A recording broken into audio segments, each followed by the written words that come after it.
Before we get started, I have a quick favor. I've been self-funding the Finding Genius podcast for 5 years now. I've done over 3,000 episodes. And as you can see on YouTube, we're up over 1 million views on the channel, which is fantastic. The next thing I really want to push on is to get up to 10,000 subscribers. Because once we do, we'll be able to put a donate button and we'll be able to solicit donations to help keep the podcast running and to also get the Finding Genius Foundation moving along. We have a big project studying anxiety, depression, and PTSD and working on a product to help people overcome these problems because I've seen them explode recently after the last 2 years of the whole virus situation. So if you would, please subscribe to the podcast. That would help us tremendously. Give us a thumbs up and check in the description for Buy Me a Coffee. It's about $5. If you could buy me a coffee, I'd really appreciate it. It would help keep the channel going, and I love coffee. Thank you. My name is Trevor Lohman. I'm the author of God's Eye View. I look forward to sharing my expertise in neuroscience research with you. Stick around till the end if you want to learn more about the physics and science of consciousness. Forget frequently asked questions. Common sense, common knowledge, or Google. How about advice from a real genius? 95% of people in any profession are good enough to be qualified and licensed. 5% go above and beyond. They become very good at what they do, but only 0.1% are real geniuses. Richard Jacobs has made it his life's mission to find them for you. He hunts down and interviews geniuses in every field: sleep science, cancer, stem cells, ketogenic diets, and more. Here come the geniuses. This is the Finding Genius Podcast with Richard Jacobs.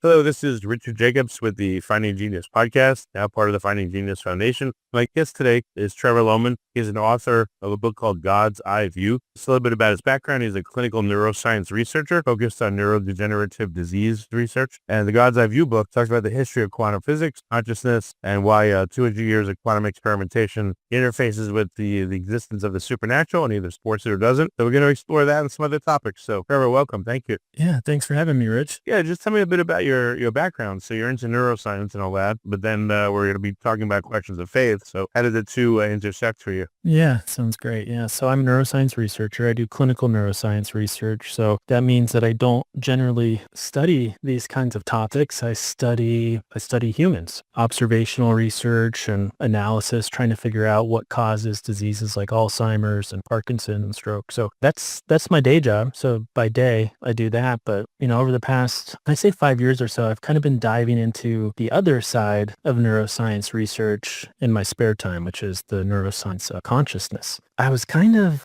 coming from a biomedical background, was kind of, I don't want to throw anybody under the bus and have nothing but respect for researchers of all sorts, but I was kind of underwhelmed by what we knew about consciousness, which, maybe shouldn't surprise me. It's one of these fundamental mysteries of the universe is what does it be alive, to be aware that we're alive. It was, for lack of a better word, weak. We have all these a sequence of correlations between, regions of the brain being metabolically active while we lie in a scanner, while we lie in an MRI. And we're kind of pointing to that and saying, well, that's sort of evidence that the region of your brain that's related to consciousness. And I don't want to sell them short. There's more to it than that. But at the end of the day, the mainstream neuroscientific view of consciousness is that consciousness is an emergent property of complex computation, neuronal network complexity. Reach a certain level of complexity, you get consciousness, it's kind of a lazy view, right? Like it's not satisfactory. It's not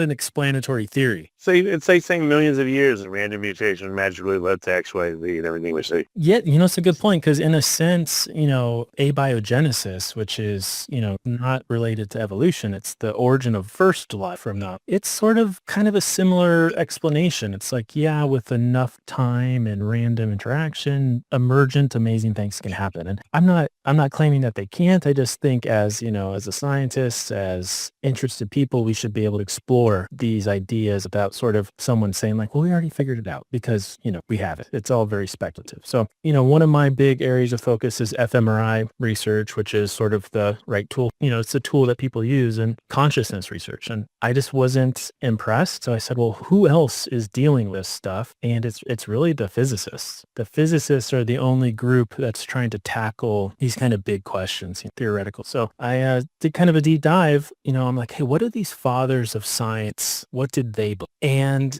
they're kind of held up as like models of ultra rationality and logic. People like Max Planck and Heisenberg and Bohr. And, when you read their journals, when you read what they actually believed, they were, for lack of a better word, kind of mystical. They were stunned by this stuff. They did not understand what it meant for a particle to act differently when observed or not. That's one I wish I could have talked to the uncertainty principle. Yeah. Werner Heisenberg. I wish I could have spoken to him, because I always thought, what did he think when he discovered the uncertainty principle? The more clarity you get on an object's position, the less you have on its speed, momentum. It must have been so crazy, like when he thought that, like, how could this be true? Yeah, he's an amazing guy. I encourage anybody to try to read some of his actual journals and stuff. I mean, he potentially, convinced Hitler not to develop an atomic bomb. So we have him to be thankful for that. But beyond that, he was this amazing scientist who, at the end of the day, I mean, in his own words, he basically says that the answers to these questions beyond the scope of science. And so this is one of the fathers of the modern, quantum explanations works. And, to be fair, this it's almost 100 years ago. We can't rely on we can't necessarily say the first ideas were the best, but we should at least, be able to reflect on what these guys thought. And they were pretty stunned. Most of them. Now, some of them, there were like ultra realists, like, Thomas Young wasn't religious. Albert Einstein was kind of like pantheistic, didn't really have a well-defined understanding. But what they all agreed on was that it was mysterious. And so, this has led to a lot of different views today. We have crazy views that sound supernatural, like the multiverse. Now, what does it mean for a new universe to be created every time a decision? Well, that's a scientific, a fringe view of my belief. I think the mainstream view is sort of a version of what's called the Copenhagen interpretation. And this is the idea that matter, can I sort of try to make an analogy quickly? Sure, yeah. Yep. So like, I'm not a computer scientist, but my limited understanding of the way a computer works is that you have, let's say, a spinning disk, you have a hard drive, and you can encode data into that hard drive using a binary link and do little positive magnetizations and negative magnetization. That's like a 0 or a 1. And from that 0 or 1 computer language, you can code. And so if we're playing a video game, like an open world video game, and you're looking at a city on a hill or your character, the city looks pretty real. You can see it. You can see things moving. And then when you turn around and you face, let's say, a forest behind you, the city's no longer there. You're looking at a forest. And so if you're honest and you ask yourself intellectually, where is the city when you're not looking at it? Your instinct might be to say, well, it's behind my character. Look, I'll turn him around and there it is. But if you really think about it, no, it's not. There's not some real video game world that your character is living in. This is an information world. And when you're not looking at the city, it's on your hard drive of your computer. And the mainstream, semi-mainstream physics understanding of the way matter works and the way the world works is kind of like that. When you're not looking at something physical, it's not really there. And it's not, that bothers people. It bothers me too, because I'm like, what do you mean it's not there? Of course it's there. And it's not that it's not real, because, this 2022 Nobel Prize, the guys got it for proving that matter was not locally. And that word, I think that's a failure of which, because, I can touch this table. It is real. The point is, if there's no conscious agent to interact with it, it's like it's stored on the hard drive. It's not here in a real sense. There is no truly objectively real world in the absence of observation. The scientists who push back on that insist on a base reality, they're insisting on a sort of God's eye view, a view that there really is a world in the absence of states. And that's just not what the experimental evidence supports. I know it's a crazy idea, so people obviously...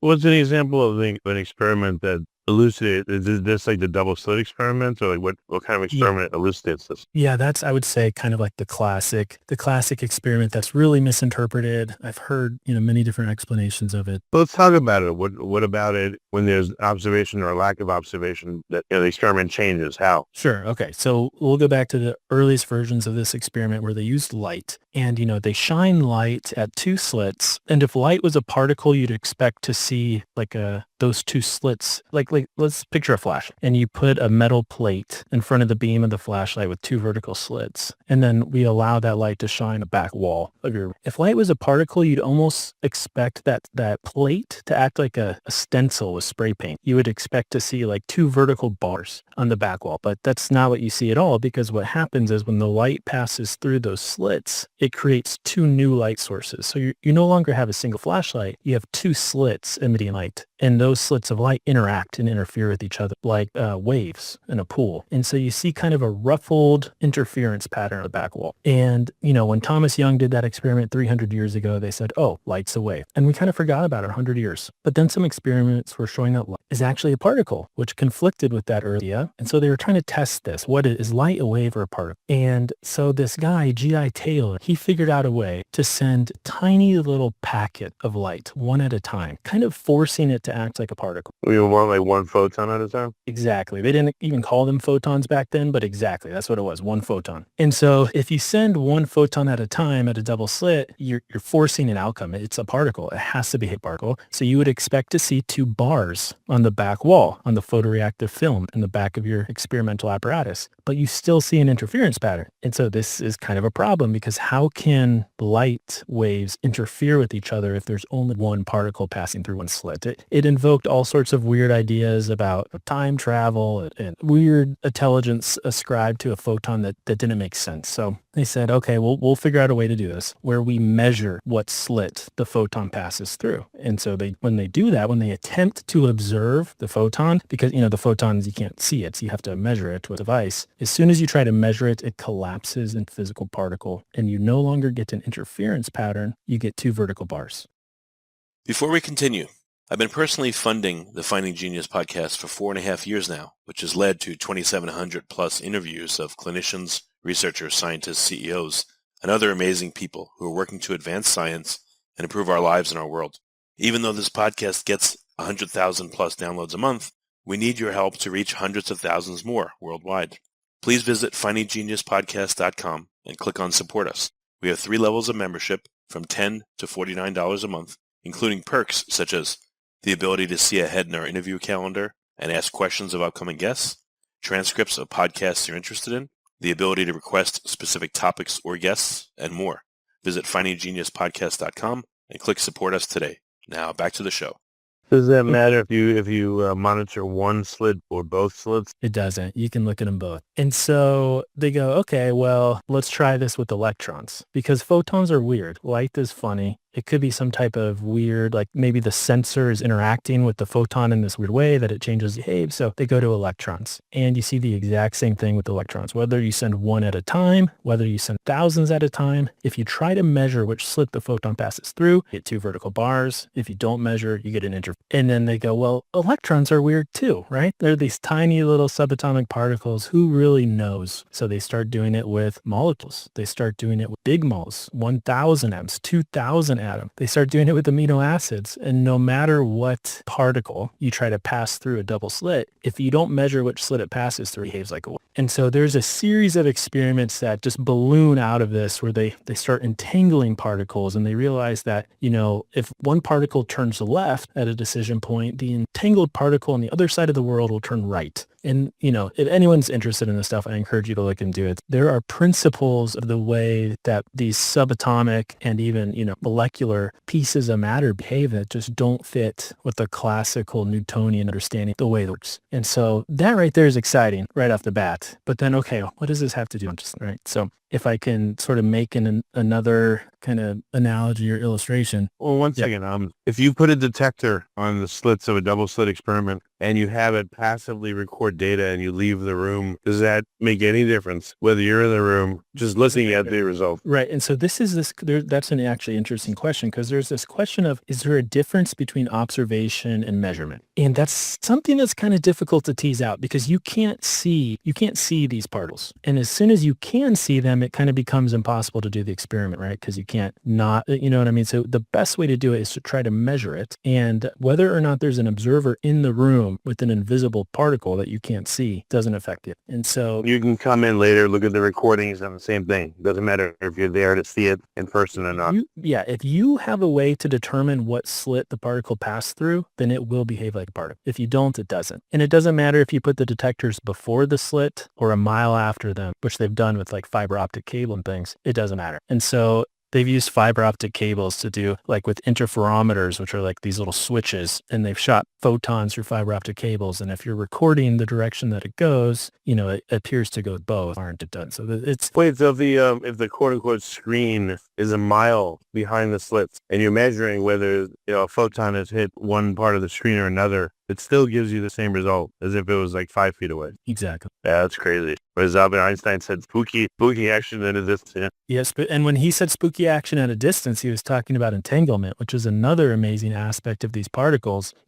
If you entangle two photons, and there's ways of doing this that has to do with how they're generated. Let's say you try to measure the spin of a photon. A photon can spin in an upspin or in a down. And if you have two entangled particles and you measure one and it's in an upspin, you automatically know the other one's in a downspin, no matter where it is in yours. And if the photon is changed, because you can change it, you can force it to assume a downspin, the other one will take the opposite position. So they're entangled. And what's interesting about this is this is kind of a technological, if someone's has an engineer mindset, they might say, well, this is interesting. You could potentially communicate information across distance. And people have done that. This is this idea of quantum encryption and quantum teleportation. You can, because an up or down spin system is a binary system, you can communicate binary data across any distance instantaneously. So there's all sorts of exciting implications of this stuff. But again, what interests me because of my background is what are the applications to what it means to be human, to have a human brain. What is being transferred then? Let's say I'm, like 2 light seconds away from source and receiver, or 2 entangled whatevers, The information, I guess, theoretically is just quote unquote traveling, if it is at all, faster than light could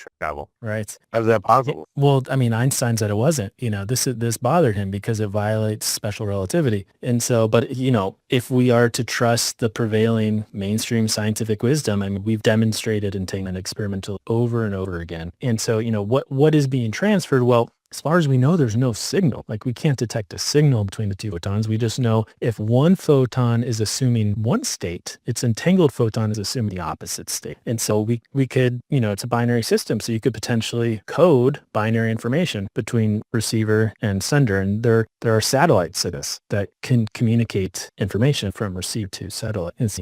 They're military satellites and there's some, confidential, but we know that much. We know that quantum encryption and quantum teleportation are used for communication purposes. If nothing is, if no information is moving through any medium, how could it ever be intercepted? Exactly. And if it is intercepted, you'd become aware because the active observation would change the date, which is an amazing thing. But you're right, it couldn't be, not in between. If you were to interfere with the satellite itself, the receiver would become aware because it'd be observed. And so the state would change. Receiver. It's amazing. It's mind-blowing. I try not to dive too much into that, though, just because I'm not a physicist. But at the very least, anyone listening, I would hope that the awareness of these things that we don't understand. Richard Feynman said nobody understands quantum mechanics. And so he said, if you do, you're liars. Exactly. And if someone says they do, then they're lying. And he's the father of quantum electrodynamics. So the point is we have some serious gaps. And so we should have some, I hope, intellectual humility as neuroscientists when we're saying the neuron is fundamental to consciousness. Maybe it might be, but actually we don't really have any compelling evidence that that's the case. And so the mainstream view is that computation in neurons gives rise to consciousness. And so if I might just kind of give an example of what fascinates me about consciousness and what consciousness is, because I'm not sure most people really have a well thought out idea of what it is to think about how the difference between the human ear and a microphone. And if I could just run through this really quickly. So you imagine we're in the same room together and you say to me, you say hi, you say hello. So you are creating a compression wave that goes through the air and eventually makes contact with the tympanic membrane, my eardrum inside my ear, and vibrates at a certain, there's all different kinds of characteristics that are conveyed: tone, pitch, duration, volume. And that vibration is transferred to a tiny little fluid-filled organ that sort of looks like a snail inside your ear with hairs growing into the fluid. And and those hairs are connected to neurons. And so these neurons can detect the vibration, the volume, pitch, and they code that into a binary electrical signal called an action potential. And that action potential goes to your brain. And then I might decide to say hello back, right? And we send a binary action potential signal to my vocal cords and the muscles of my mouth, and I say hi. Well, you can make, if you're a computer scientist, you can make a system that looks just like that, right? You can take a microphone, which turns a compression wave into an electrical signal that goes to a computer, and maybe that computer has ChatGPT on it, right? And so it knows to say hello back to you, and it does through a speaker. And some people do that and they go, oh, we figured out what consciousness is. I look at that and I say, no, you're missing the most amazing part. When you say hello to me, there's some kind of observer in my head that hears you say the word hello to me. It's not reflexive. I don't say hello back to you because of a reflex or computation. I experience the fact that you spoke to me. There's some kind of passenger in my head, and it literally even feels like it's in my head. At least that's what most people say. It's very much like a ghost in the machine. And that is not explained. ChatGPT is very impressive, but I don't think anyone's truly convinced that there's a conscious agent inside that server that's really aware. They can feel like it. Yeah, It can simulate it very well. And it's the first chatbot came out in 1963. People don't realize that. Even back then, people were convinced that it was conscious. It's easy to simulate consciousness. I would never argue that. But I think people underestimate this idea of awareness. They're like, I'm actually experiencing something when I see something. A camera can take a photo just like my eye, but the camera is not aware of the contents of the photo, right? And so, the question is, if I plug that photo into ChatGPT and it understands what's in the photo, does that mean ChatGPT is conscious? I don't think we have any evidence of that. And I think it's actually kind of a silly thing to say that. So you don't think that AGI is possible? You don't think what do you? I'm not going to say that I don't think it's possible. I think you can do a lot. And I think, listen, neurons are, I'm fascinated by it. They're incredible at integrating information, coming to decisions, complex decisions. The parallel processing power of the brain is truly amazing. And I think all that is computational. I think emotion is computational. I think understanding language is computational. I think producing language is computational. What I don't think computation can explain is the perception of being a passenger in this machine, actually hearing something or seeing something. And so I think AGI could probably do everything but that, which would be incredible. I mean, it would be just like a human, a hyper smart human. They'd just be missing something. And, I hate to use words that make, my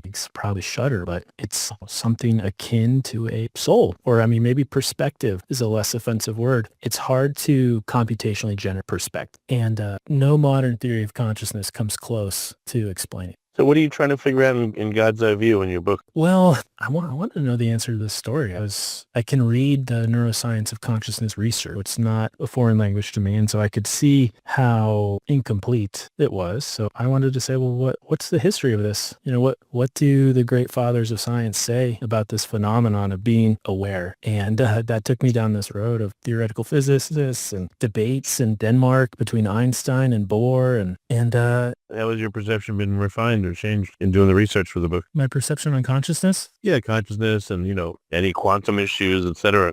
Has any of that changed? Yeah, so obviously I've had a very mainstream view of all this stuff. Majority of my life, it's tough to go to as many years of school as I have and publish as many research papers as I have and not have a mainstream rational view of things. But when you go back and look that there's really no father of quantum mechanics that was confident in a rationalist reductionist view of the way matter, it kind of causes you to question some of the things you just assumed to be true. And so, yeah, when it comes to quantum mechanics, I never would have interpreted, the wave particle duality of light that we learn about as meaning that, this table isn't what's sitting at it or that it's stored somewhere in information state. And so I've just become a lot more open-minded. I think that's kind of the point of the book is we should have a lot more humility as scientists when we're trying to tackle the big questions. Like, hey, when it comes to Alzheimer's, no, follow the data, look at the way, use the scientific method, deploy it to understand how you can manipulate certain biomarker, right? That 100%. But when it comes to what is the meaning of life? Why is there something rather than nothing? How did life emerge? I think we got to kind of acknowledge that we're just barely scratching the surface. We just really don't know. It's made me a lot more. Well, it seems like we will forever be scratching the surface, Exactly. We just always have it. There's a quote, Max Planck, when he was 17, wanted to become a physicist. And so he was at the University, Nick, and he had a PhD advisor, Professor Von Jolly, Philip Von Jolly. And so Max Planck went to him and said, I want to study physics. And and Professor Von Jolly laughed and said, no, why? You've already figured everything out. There's nothing left to discover. And so he tried to talk him out of physics. And he, Max Planck was a Lutheran. He just couldn't believe that we had already figured out everything was the universe. And so he went into physics. And now we have quantum mechanics because of that decision. So I don't know if your religious worldview, if you have one, does that intersect with, the contents of the book with quantum mechanics, with any of that? Or have you seen anyone try to draw parallels between the two? it does, certainly. I mean, so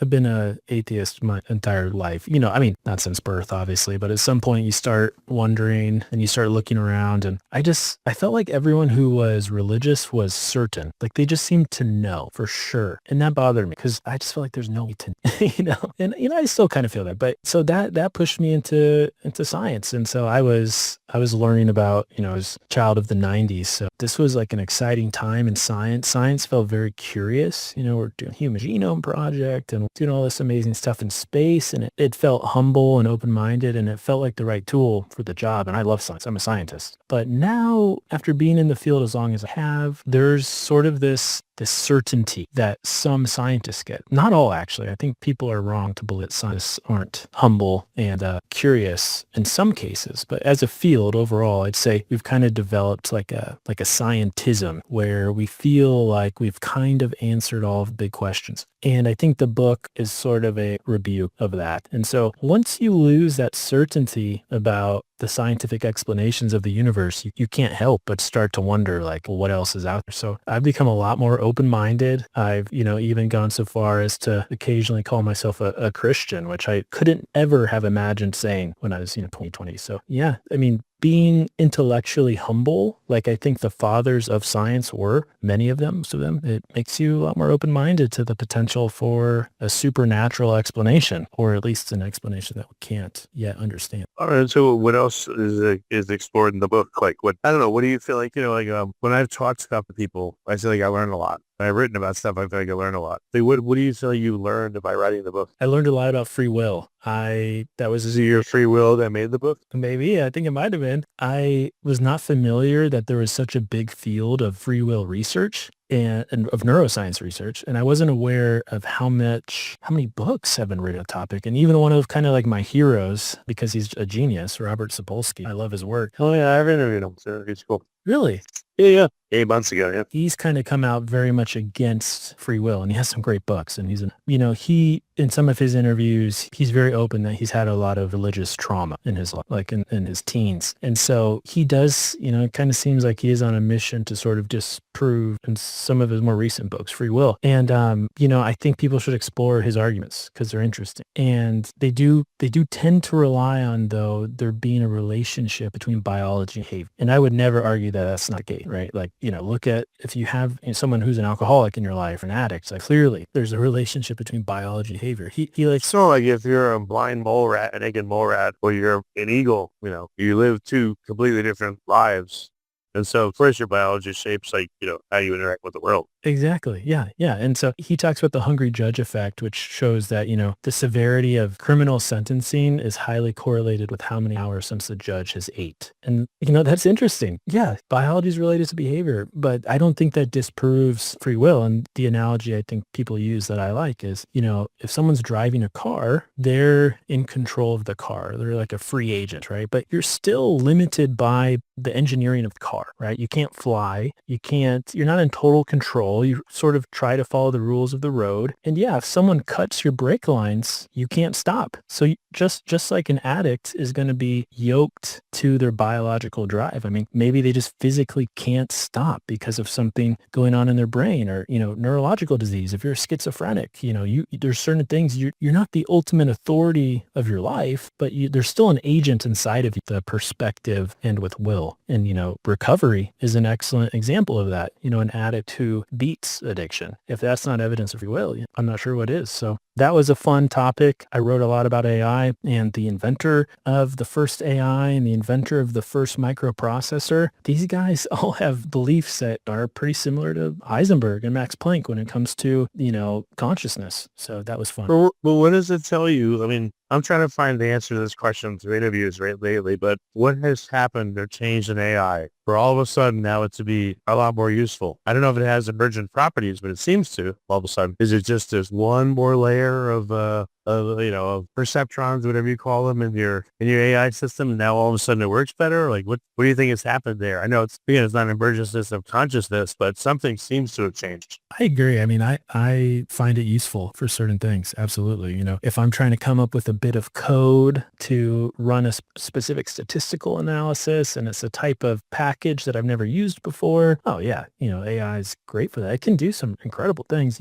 As far as the new development, I mean, I'm not an expert, but I do know that we started to have some big progress when, Federico Fujin started modeling AI networks after neural networks. And we did get a bit of progress, but not that much. And then, more recently, we had all these complicated things that I don't quite understand about hidden layers. And we started to make more progress. And then, I would say most recently, we just have an unfathomable amount of compute. The number of parameters in these models is starting to exceed the number of synapses in the language regions of our brain. And so it's, I don't know, I can't point to a particular advancement, but it's stats.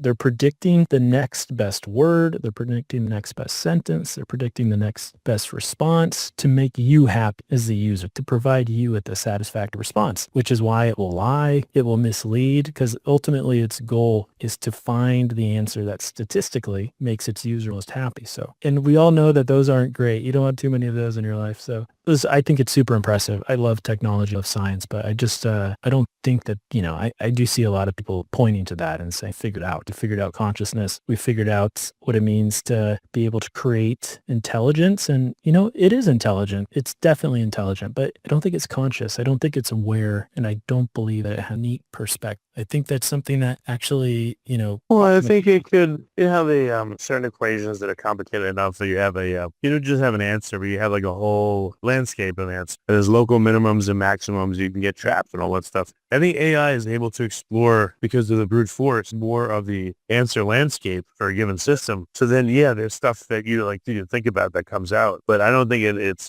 conscious or anything either, Yeah, for sure. It's incredible. It's forcing us as humans to think more about these words. Like, what does intelligence mean? What does self-aware mean? What does conscious versus conscience mean? I mean, it's forcing us to realize there is something special about humanity, and it's not necessarily our ability to math. I mean, that's one of the things that makes us special, but it's not the only thing. So I think, one of the theories I talk about in the book is orchestrated objective reduction, which if you ever could interview Stuart Hameroff, this is his theory. Him and Roger Penrose, another Nobel winner, they have set about using quantum mechanics to explain consciousness. And they're looking at photons inside of microtubules inside the neuron. And to me, this is exciting. And so for some reason, like the double slit experiment and the interference pattern and free will, I don't know why they go together in my mind. Like, you don't know what someone's going to do because they're free will, but you know the possibilities of what they could do. So it just seems like the same thing. I don't have the words to express it yet, but what have you thought in this regard? Yeah, they do. I mean, so here's what's amazing about Hameroff's is that he's been able to show, who in the world legally can turn consciousness on and off. There's only one profession that does it, and it's anesthesiologists, right? They can give you a drug that turns off only the conscious parts of your brain. All the unconscious parts still work. The center that regulates your heartbeat still work. It's just the conscious stuff. So the natural idea is like, well, how do anesthetics work? And surprisingly, we don't exactly know. I mean, we have a lot of different ideas about chloride receptors and gabapentin, but no good theory about how all general anesthetics work. So Hameroff, who's an anesthesiologist, teamed up with a mathematician, Penrose, to try to answer this question. And they found out that if you administer a drug that binds to microtubules before anesthetics, anesthetics don't work. And so they proved that the microtubule is the site of action. And so, the critics come out and say, well, just because the microtubule is the site of action doesn't mean, that there's some fancy quantum stuff going on. And they're right? So then they were able to show that microtubules collect photons, that if you shine a laser at a microtubule, it captures photons from that laser. And if you administer anesthetics,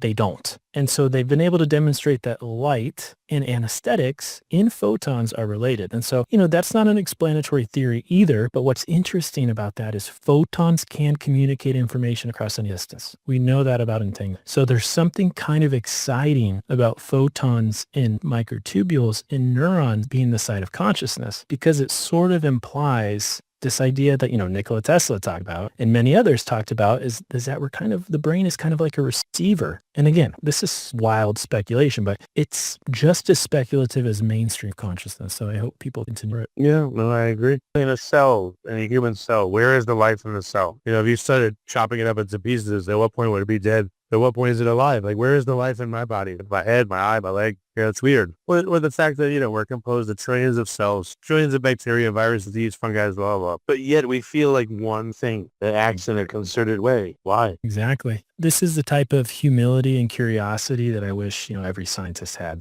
To me, that's what it means to be a scientist is not to just find an answer and then preach it, but try to really really out what the answer is, And those are complicated questions that we don't have answers to. And anyone who says they do, they're deceiving themselves into you. And so, but, fortunately, there are some brave people out there with mainstream credentials that try to explore this stuff, like Michael Levin with bioelectricity, trying to show how, there are weak electrical fields that kind of tell our cells that we're part of one organism, and that cancer could be a failure for a cell to recognize that field and realize it's part of a broader organism, and it starts to act in its own self-interest. It starts to act like a unicellular organism, and so it starts to divide and it starts to spread. And so, I'm just grateful that there are some people who are brave enough to do that stuff, but they face a lot of criticism, which is fair. But career-wise, the best thing you can do is just parrot the mainstream view. But fortunately, that's not what everybody does. We're learning lots of interesting things still. Well, very good. Where's the best place for people to get your God's Eye View book? Is it published yet, or where's it at? And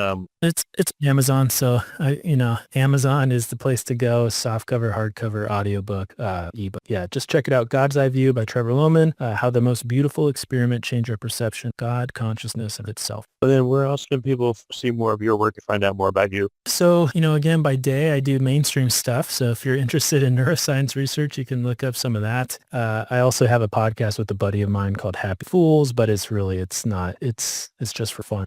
It's just a way to connect with a friend about these difficult concepts. And so, check out the book. I'd love to know what people think. My email's on the back cover, so let me know. Okay. Well, excellent. Well, thanks for coming on the podcast, Trevor. I appreciate it. And again, you're willing to speculate, which is awesome. It's very helpful. Thanks for having me, Rich. If you like this podcast, please click the link in the description to subscribe and review us on iTunes. You've been listening to the Finding Genius podcast with Richard Jacobs. If you like what you hear, be sure to review and subscribe to the Finding Genius podcast on iTunes or wherever you listen to podcasts. And want to be smarter than everybody else? Become a premium member at findinggeniuspodcast.com. This podcast is for information only. No advice of any kind is being given. Any action you take or don't take as a result of listening is your sole responsibility. Consult professionals when advice is needed. Be a scientist is not to just find an answer and then preach it, but try to really really out what the answer is, And those are complicated questions that we don't have answers to. And anyone who says they do, they're deceiving themselves into you. And so, but, fortunately, there are some brave people out there with mainstream credentials that try to explore this stuff, like Michael Levin with bioelectricity, trying to show how, there are weak electrical fields that kind of tell our cells that we're part of one organism, and that cancer could be a failure for a cell to recognize that field and realize it's part of a broader organism, and it starts to act in its own self-interest. It starts to act like a unicellular organism, and so it starts to divide and it starts to spread. And so, I'm just grateful that there are some people who are brave enough to do that stuff, but they face a lot of criticism, which is fair. But career-wise, the best thing you can do is just parrot the mainstream view. But fortunately, that's not what everybody does. We're learning lots of interesting things still. Well, very good. Where's the best place for people to get your God's Eye View book? Is it published yet, or where's it at? And It's Amazon. So Amazon is the place to go. Softcover, hardcover, audiobook, ebook. Yeah, just check it out. God's Eye View by Trevor Lohman. How the most beautiful experiment changed our perception, God, consciousness of itself. but then where else can people see more of your work and find out more about you? So, again, by day, I do mainstream stuff. So if you're interested in neuroscience research, you can look up some of that. I also have a podcast with a buddy of mine called Happy Fools, but it's just for fun. It's just a way to connect with a friend about these difficult concepts. And so, check out the book. I'd love to know what people think. My email's on the back cover, so let me know. Okay. Well, excellent. Well, thanks for coming on the podcast, Trevor. I appreciate it. And again, you're willing to speculate, which is awesome. It's very helpful. Thanks for having me, Rich. If you like this podcast, please click the link in the description to subscribe and review us on iTunes. You've been listening to the Finding Genius podcast with Richard Jacobs. If you like what you hear, be sure to review and subscribe to the Finding Genius podcast on iTunes or wherever you listen to podcasts. And want to be smarter than everybody else? Become a premium member at findinggeniuspodcast.com. This podcast is for information only. No advice of any kind is being given. Any action you take or don't take as a result of listening is your sole responsibility. Consult professionals when advice is needed.